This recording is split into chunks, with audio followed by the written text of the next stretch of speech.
জয়, bike দাঁড় করাও। কি হয়েছে? দাঁড়াও না। আরে বলো আগে। ও বাবা, তুমি দাঁড়াও না। তুমি জানো এখানে পাশেই একটা ভালো কুলের গাছ আছে, সেই কুলগুলো কিন্তু খুব মিষ্টি। চলো না কটা কুল পেরে নিয়ে তারপরে যাই। আরে বাবা, এত রাতে এই সমস্ত কাজ কে করে?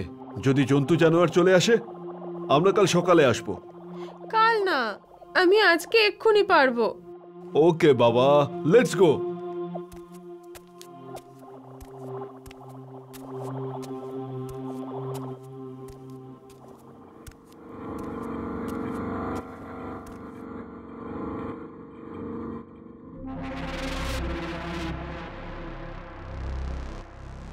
বাহ, এটা তো বেশ ভালোই মিষ্টি। আহ, কি হলো? কাঁটা ফুটে গেছে। দেখি আমি।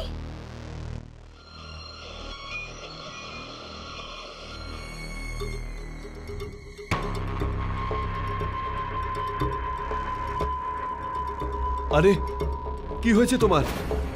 কি হয়েছে? আরে কি হয়েছে? কি হয়েছে?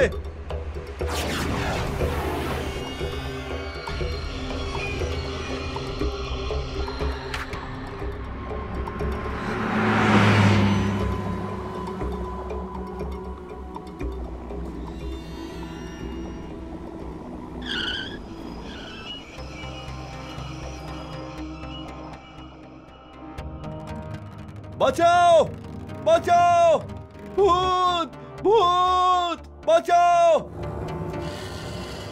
বাঁচাও, বাঁচাও।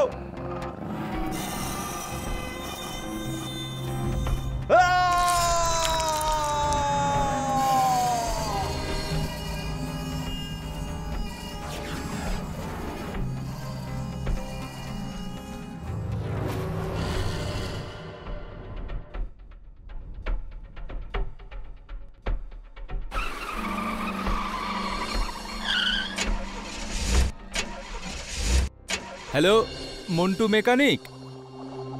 আমার গাড়ি ব্যাংক ম্যানেজার শ্যামবাবুর বাড়ির সামনে বন্ধ হয়ে গেছে। হ্যাঁ, ঠিক আছে, ঠিক আছে, ঠিক আছে, আমি লোকেশন পাঠাচ্ছি।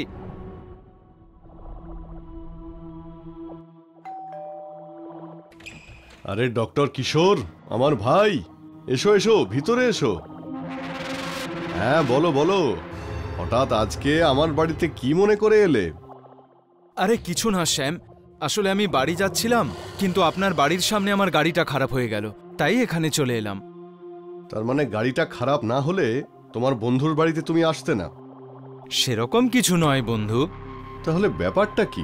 তোমাকে দেখে চিন্তিত মনে হচ্ছে, কি হয়েছে তোমার?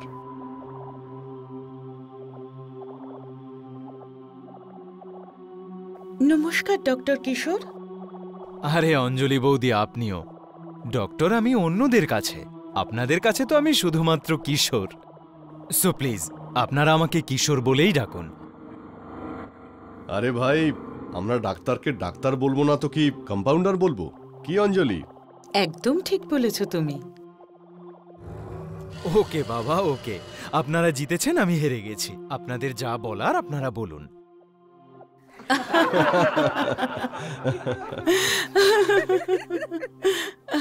এই না হলে আমার বন্ধু। তবে কিশোর, আমি আর অঞ্জলি তোমার ওপর খুব রেগে আছি। কেন? কেন মানে কি? তুমি আমাদের সঙ্গে দেখা করতেই আসো না। তুমি শুধু ফোন করলেই বলো আজকে যাব, কালকে যাব। কি কি বলি বলুন তো, যবে থেকে আমি সিনিয়র ডক্টর হয়েছি অন্যদের সাথে দেখা করা তো দূরস্থ, ঠিকমতো খাওয়া দাওয়া করারও সময় পাচ্ছি না। তার উপর আবার অপারেশনের এত কেস, একটুও সময় নেই। বাবা, মা।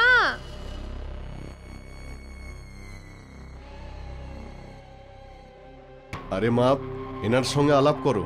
ইনি হলেন কিশোর আঙ্কেল। নমস্কার কিশোর আঙ্কেল। নমস্কার। রিমা মা, তোর তো কাল আসার কথা ছিল, তাহলে আজ হঠাৎ করে? মা, আসলে কি বলতো, আমি তোমাদেরকে একটু সারপ্রাইজ দিতে চেয়েছিলাম, সেই জন্য একটা ছোট্ট মিথ্যা কথা বলেছি যে কালকে আসবো, যেখানে আমি আজই আসতে চেয়েছিলাম। মা, আমার ভীষণ খিদে পেয়েছে, একটু তাড়াতাড়ি কিছু খেতে দাও না। ঠিক আছে, এক্ষুনি বানাচ্ছি।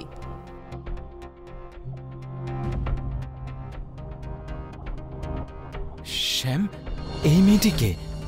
আপনার মেয়েকে তো ছোটবেলায় আপনি আর অঞ্জলি বৌদি মেরে দিয়েছিলেন, তাই না? না ভাই, আমাদের সাহস হয়নি একটা ছোট্ট মেয়েকে মেরে ফেলার। শ্যাম, আপনারা সেদিন এই মেয়েটিকে না মেরে খুব বড় ভুল করে ফেলেছেন। কিন্তু ভাই, কাউকে মেরে ফেলাও তো পাপ। হ্যাঁ, কিন্তু শয়তানকে মারা কোনো অপরাধ নয়। দেখো, ও হলো আমার আর অঞ্জলির একমাত্র মেয়ে, আমাদেরই রক্ত। আর মা বাবা নিজের মেয়েকে কি করে মারতে পারে? এটা ভুলে যাবেন না, ও আপনাদের মেয়ে হওয়ার আগেও একটা শয়তান বেড়াল। ভুলে গেছেন? ও জন্মাবার আগে আপনার বাড়ির আশেপাশে দিনরাত বেড়াল ঘুরে বেড়াতো, বেড়াল কাঁদতো। তখন আমিই তো বলেছিলাম যে বেড়ালদের 9টা জীবন হয়, কিন্তু কোনো বেড়াল যদি তার আগের 8টা জীবন সে সম্পূর্ণভাবে কাটিয়ে ফেলতে পারে, আর সেই সময় সে যদি অসুস্থ হয়ে কিংবা অ্যাক্সিডেন্টে না মারা যায়, তাহলে তার শেষ জন্ম মানে 9ম জীবন একজন মানুষ হিসেবে সে কাটায়। আর একবার তার মুখে যদি মানুষের রক্ত লেগে যায়, তাহলে সেই ভূত বেড়াল সেজে মানুষ শিকার করতে থাকে। আর দুর্ভাগ্যবশত আপনাদের মেয়ে এমনই একজন বেড়াল, আর তার মুখে রক্ত লেগে গেছে। মানে আপনি কাল বলেছিলেন না যে আমি এত চিন্তিত কেন? শুনুন, এটাই হলো আপনার মেয়ের সত্য। তুমি বলছো তুমি অন্ধকারে ওকে ভালো করে দেখতেই পাওনি, তাহলে তুমি শিওর হয়ে কি করে বলছো যে ও রেবাই ছিল? মুখ হয়তো দেখতে পাইনি, কিন্তু ওর পরে থাকা পোশাক আমি দেখেছি, আর সে ঠিক ওরকমই পোশাক পরেছিল যেরকমটা রেবা পরে আছে এখন। আমি তোমার কথা বিশ্বাস করি না, আমার মেয়ে কাউকে মারতেই পারে না। দেখুন বন্ধু, আমি আপনার ফিলিংসটা বুঝতে পারছি, কিন্তু যা সত্যি সেটা সত্যি। সম্ভব হলে ওকে ছেড়ে দূরে কোথাও চলে যান। কাকে ছেড়ে দূরে যাওয়ার কথা বলছো তুমি কিশোর আঙ্কেল? কারোর সাথে তো না মা। এই নাও, তোমাদের জন্য রইল গরম গরম আদা দেওয়া সুন্দর চা। এবার আমি চললাম কিচেনে মাকে একটু সাহায্য করতে। বন্ধু, আপনার মেয়ে যদি আমাদের কথা শুনে ফেলে তাহলে অনর্থ হয়ে যাবে। তুমি টেনশন নিও না, ও নিশ্চয়ই শোনেনি। তুমি চা খেয়ে নাও। ক্ষমা করবেন বন্ধু, আমায় এখন যেতে হবে। বাঁচাও! বাঁচাও!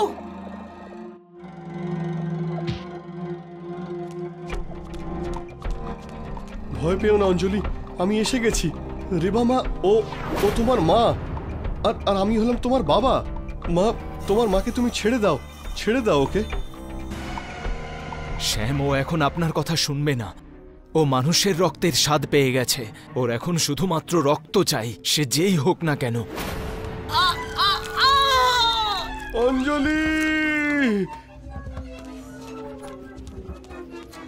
আমার মেয়ে নিজের মাকেই মেরে ফেলেছে। শ্যাম, আপনি নিজেকে সামলান, এখন কান্নার সময় নয়। আজ যদি আপনি দুর্বল হয়ে পড়েন, তাহলে এই ভূত বেড়াল সবাইকেই মেরে ফেলবে।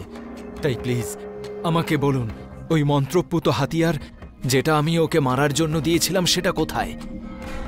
ওটা ওই হলের মধ্যে দেওয়ালে একইভাবে রাখা আছে।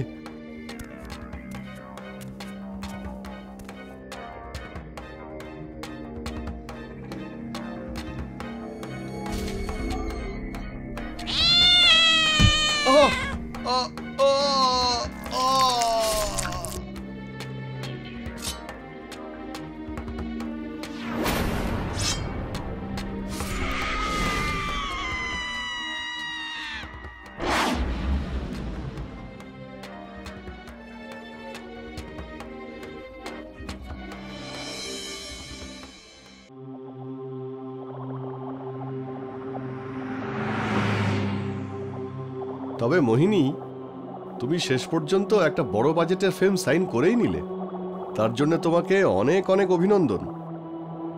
Thank you. থ্যাংক ইউতে শুধু কাজ হবে না, তোমাকে পার্টি দিতে হবে, আর তাও বিগ বিগ পার্টি। ওকে, কিন্তু এখন ছোট একটা পার্টি দেব।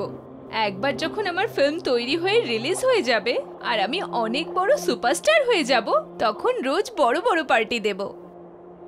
ওকে, ডান। ডান।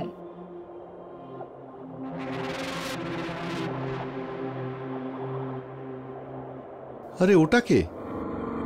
রাস্তার মাঝখানে দাঁড়িয়ে আছে। মনে হচ্ছে মেয়েটার মাথা খারাপ। না হলে এত রাতে কোনো একটা মেয়ে ফাঁকা রাস্তার মাঝখানে দাঁড়িয়ে কি করবে?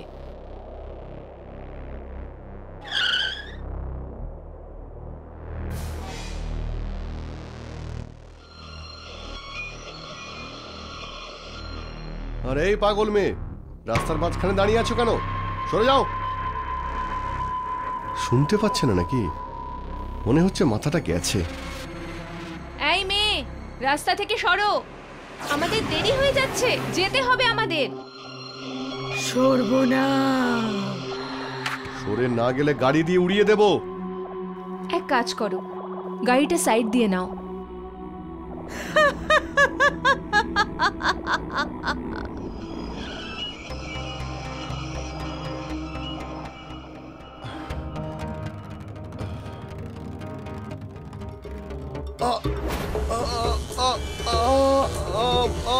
বাঁচাও, বাঁচাও, বাঁচাও কেউ।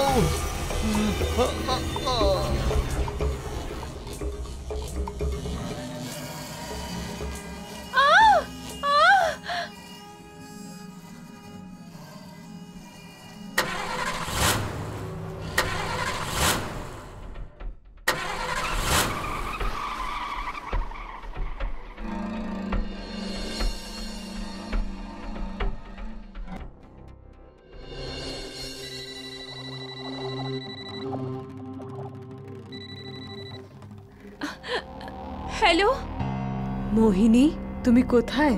আমি কখন থেকে তোমার জন্য অপেক্ষা করছি। কখন আসবে তুমি? কে? ওফ বাবা মোহিনী, তুমিও না? তুমি আমার গলা চিনতে পারছো না? আমি করিশ্মা, তোমার বেস্ট ফ্রেন্ড করিশ্মা। করিশ্মা? দেখো, এবার ড্রামা ছাড়ো আর তাড়াতাড়ি আমার বাড়িতে চলে এসো।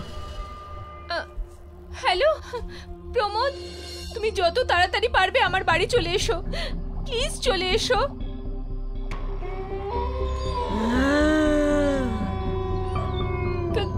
কে এখানে?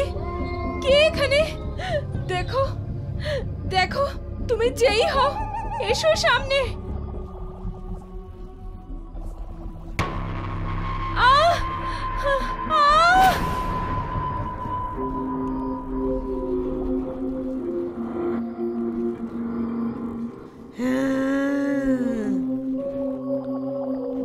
আহ আমাকে মেরো না, আমাকে ছেড়ে দাও, ছেড়ে দাও। মোহিনী, মোহিনী!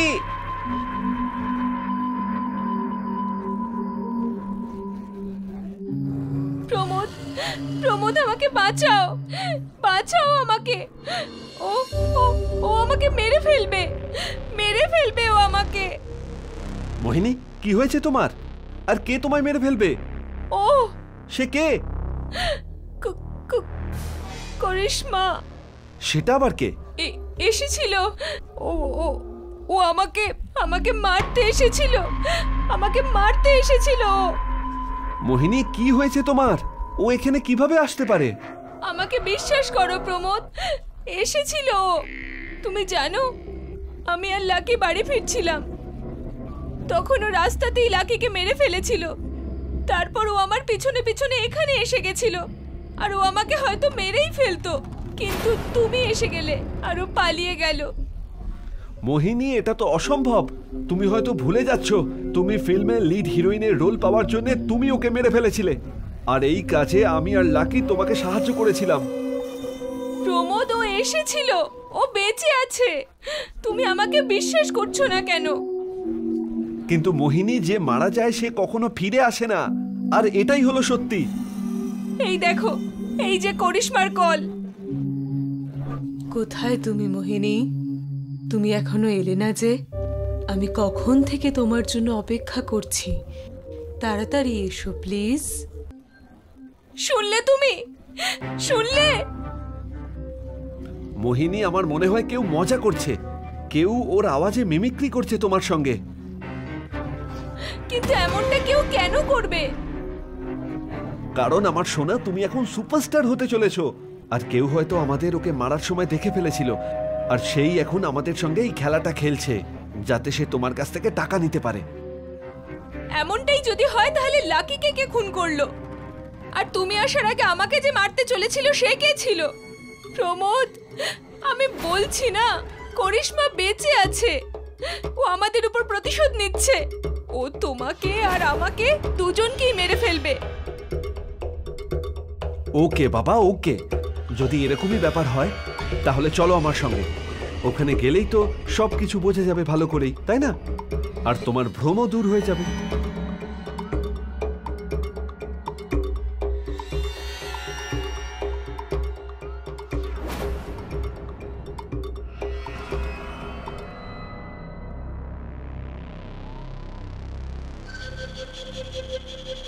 প্রমোদ, আমার ভীষণ ভয় করছে।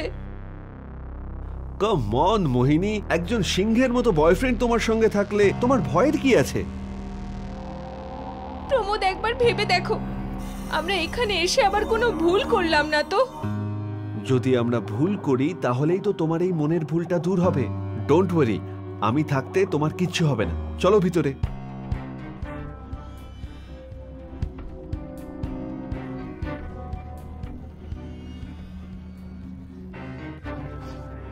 কারিশমা, কারিশমা, দেখেছো এখানে কেউ নেই। না প্রমোদ, ও এখানেই কোথাও আছে। আমি ফিল করছি ওকে। আমাদের এখানে আসা উচিত হয়নি। খুব বড় ভুল করে ফেলেছি, খুব বড় ভুল। কি হয়েছে তোমার মোহিনী? এখানে কেউ নেই, বিশ্বাস করো। ভালো করে দেখো, জানি না কবে থেকে এসব বন্ধ হয়ে পড়ে আছে, সবকিছু নোংরা হয়ে রয়েছে। যদি এখানে কেউ বা কারিশমাও থাকতো তাহলে পরিষ্কার থাকতো নাকি থাকতো না? হ্যাঁ, কিন্তু আমাকে বিশ্বাস করো প্রমোদ, আমি খুব ভালোভাবে বুঝতে পারছি যে ও এখানেই কোথাও আছে। তুমি চলো এখান থেকে এবার। কারিশমা, কারিশমা, দেখেছো এত ডাকাডাকি করার পরও কারিশমা এলো না। এবার তো বিশ্বাস করো যে কারিশমা মারা গেছে। তুমি যদি চাও তাহলে ওর লাশটাও দেখাই।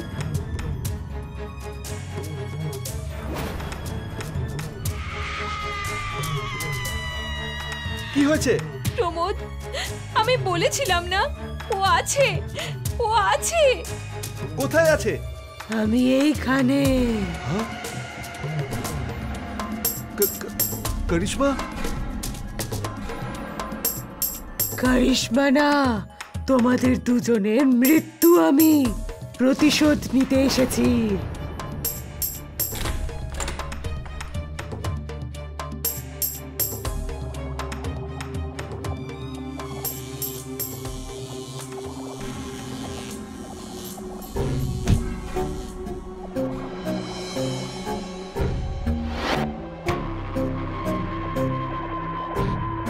কারিশমা নিজের দেনা আর ঠকানোর ফল কখনো ভোলে না।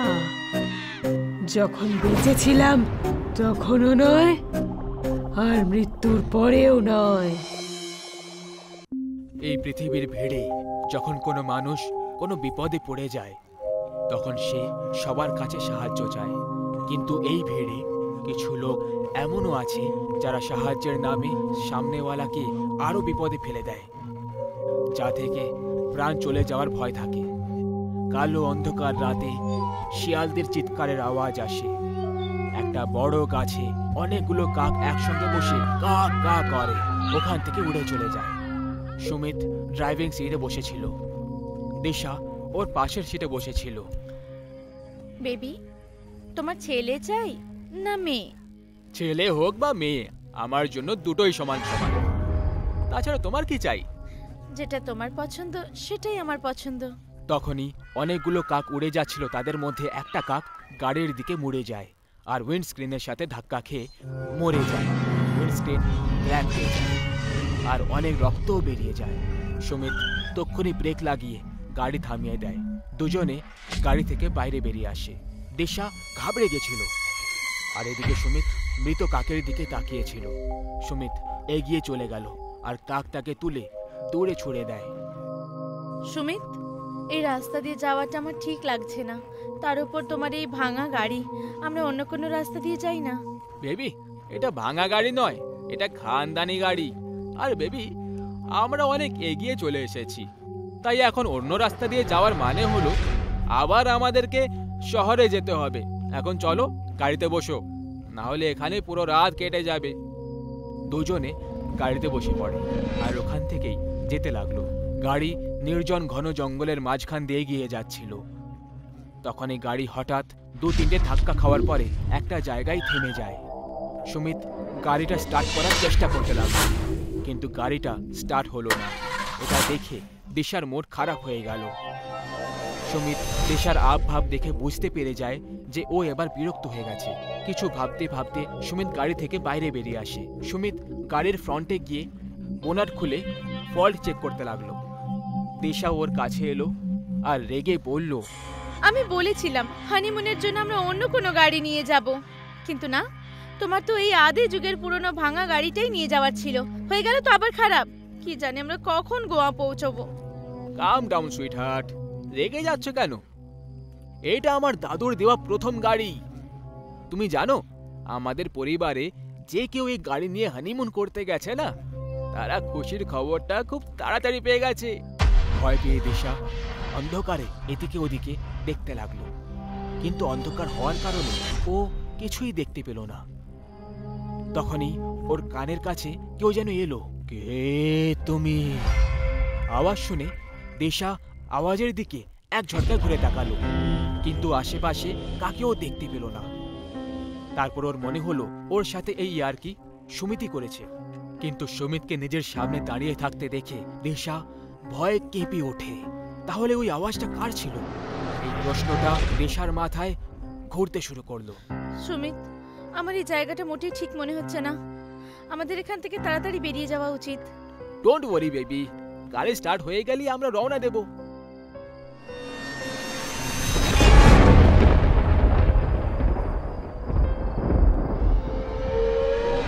দিশা, কি হলো? ডাইনি তোমার পেছনে।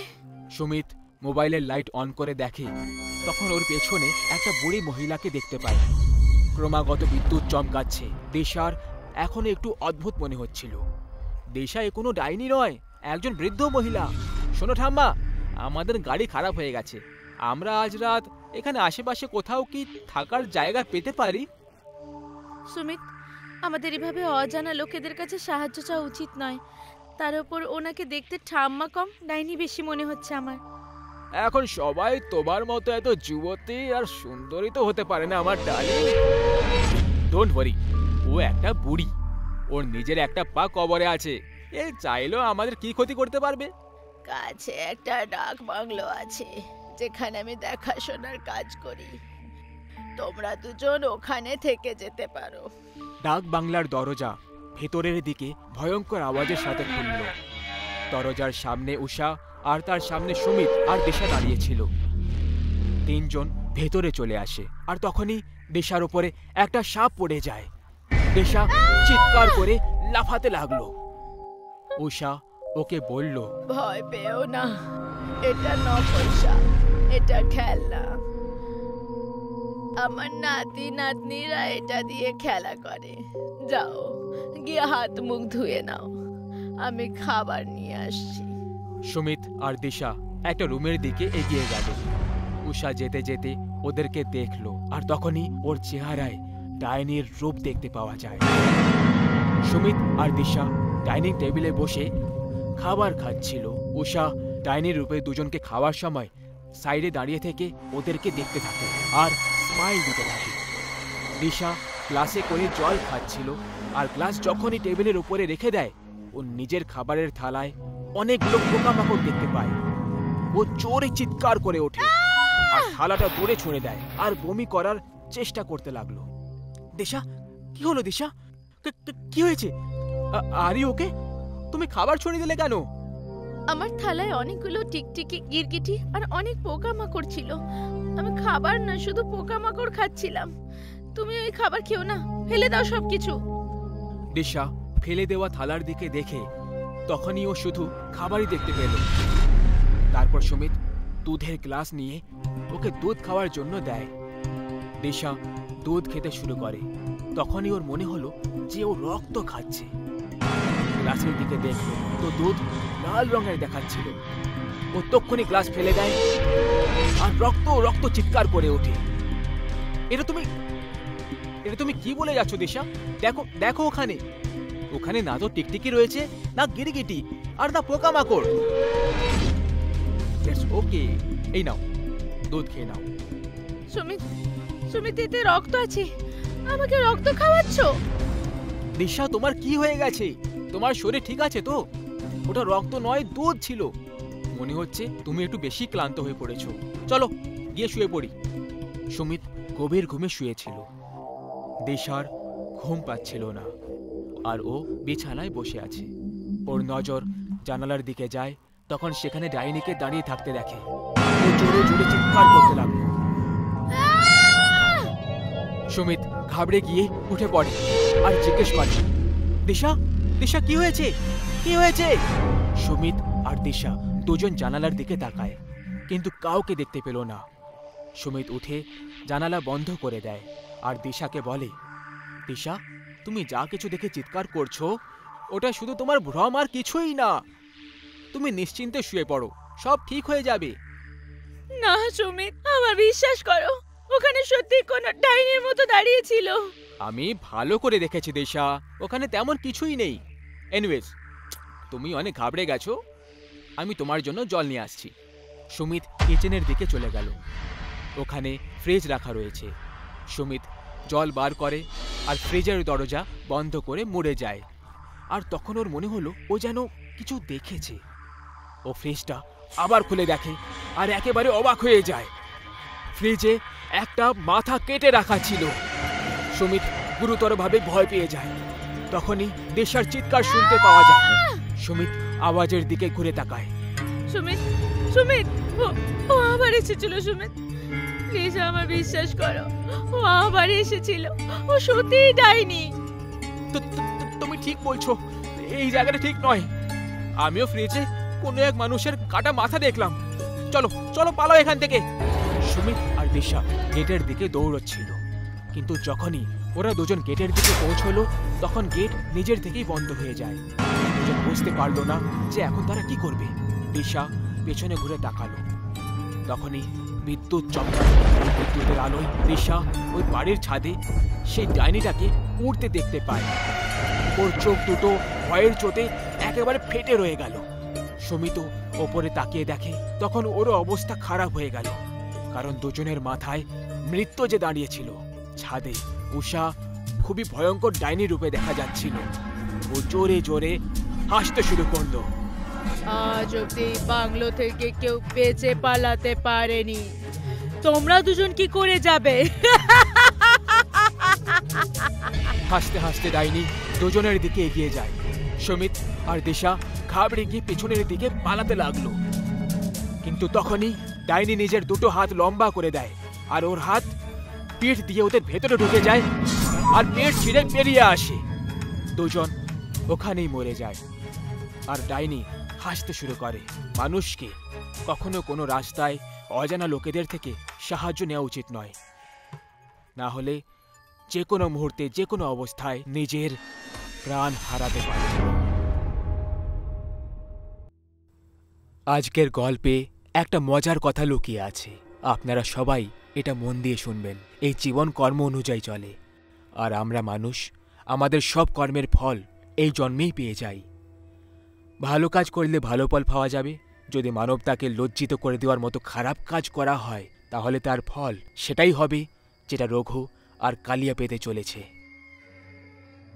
তোকে বলেছিলাম না আমি কালিয়া 10 টাকার চাকনা আরো নিয়ে নে, কিন্তু না, তুই শুনিস কথা আমার? আরে হয়ে গেছে ভুল ভাই, দুবারের মতো বেঁচে আছে, শেষ করো তাড়াতাড়ি, তারপর ঘরেও যেতে হবে। আরে কিন্তু যাবো কি করে? কোনো বাস আসলে তবেই তো যাবো নাকি? এই দেখ, এটা তো শেষ হয়ে গেল। কি সুরে আওয়াজটা এলো।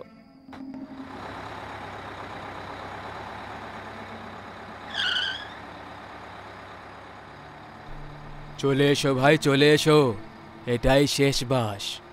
ও কাকু আগে যাও, আমরা সান্তাক্রুজ নয়, ধারাবি যাব, চল ফট। আরে কি জল ফুট বলছো বাবা, তোমাদের ভাগ্য খুব ভালো। আমি আজকে ধারাবিতে ঘর নিয়েছি রহমান দাদার কাছে, আর আমার এই রামপিয়ারি বাসও আমার সঙ্গে ধারাবিতেই থাকবে। চলে এসো। আরে এত ভাবছো কি? তোমাদের ভালো সময় চলছে, এসো চলে এসো। মনে হচ্ছে ভগবান আমাদের ভাগ্যটা একবারে সোনার অক্ষরে লিখেছে। ফুল সম্মান পাচ্ছি ভাই, মন থেকে। আয় কালিয়া, চলে আয়। ঠিক আছে চলো। যখন কন্ডাক্টর আছে রাজি, তখন কি করবে রঘু আর কালিয়া মাঝি।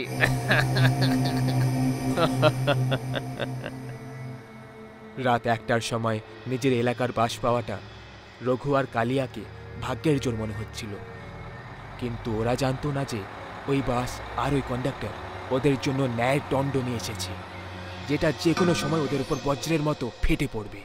দণ্ড বিচিত্র, আর যে দণ্ড দেবে সেটাও ধারণার বাইরে। আবে এভাবে কি দেখছিস? টিকিট ছিঁড়তে চাস আমাদের? যদি নিজেকে খারাপ অবস্থায় দেখতে চাস তাহলে চেষ্টা করে দেখে নে।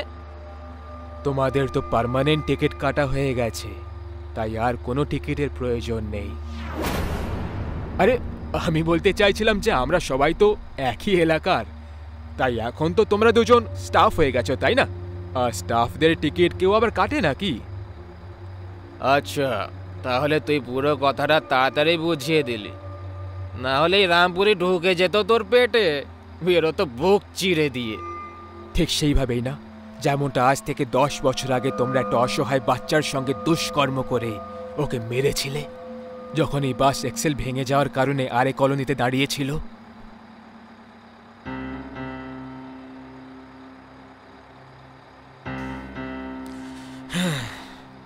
শরীরের খিদে তো মিটে গেছে ভাই, এখন এই এঠো বাসনের কি করি?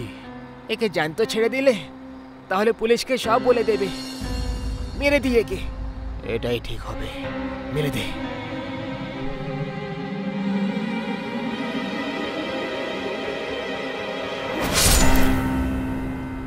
সেই সময় আমিও এই বাসেই ছিলাম, আমি সব দেখেছিলাম, কিন্তু কিছু বলতে ভয় পেয়ে গেছিলাম। তার উপরে মেয়েটার খুন, আমি এই কথাটা কাউকে বলিনি, কিন্তু কি এই কথাটা বুকে চেপে রাখার জন্য আমি অস্থির হয়ে পড়লাম। যেমন যেমন দিন পেরিয়ে যাচ্ছিল আমার বাঁচাটা কঠিন হয়ে যাচ্ছিল, আর কিছু না করতে পারার গিল্টের কারণে আমি এই বাসেই আত্মহত্যা করে নিলাম। সেদিন থেকে আমি এই বাস আর ওই মেয়েটা তোমার এই বাস স্টপেই অপেক্ষা করছিলাম, যেখান থেকে তুমি ওকে তুলেছিলে। ভগবানকে অনেক অনেক ধন্যবাদ জানাই, আজ সেই অপেক্ষা শেষ হলো।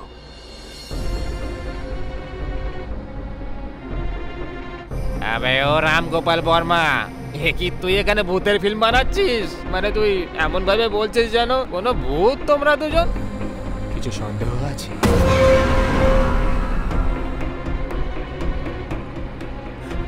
দেখো দেখো ভূত কাকা, না না ছেড়ে দাও, ছেড়ে দাও, মেরো না আমাদেরকে, ভুল হয়ে গেছে আমাদের মেরো না, এরকম আর কখনো করে দাও।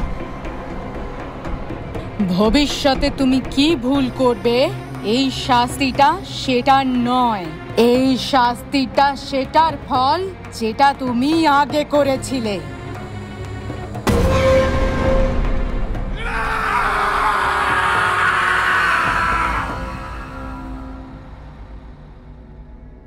রঘু আর কালিয়া তো ওদের কর্মের শাস্তি পেয়ে গেল, কিন্তু এরকমই কিছু ভুল হওয়ার কারণে যদি আপনার মনও অস্থির হয়ে পড়ে, তাহলে আরে কলোনি সান্তা ক্রুজের বাসে আপনাদেরকেও স্বাগত জানাই।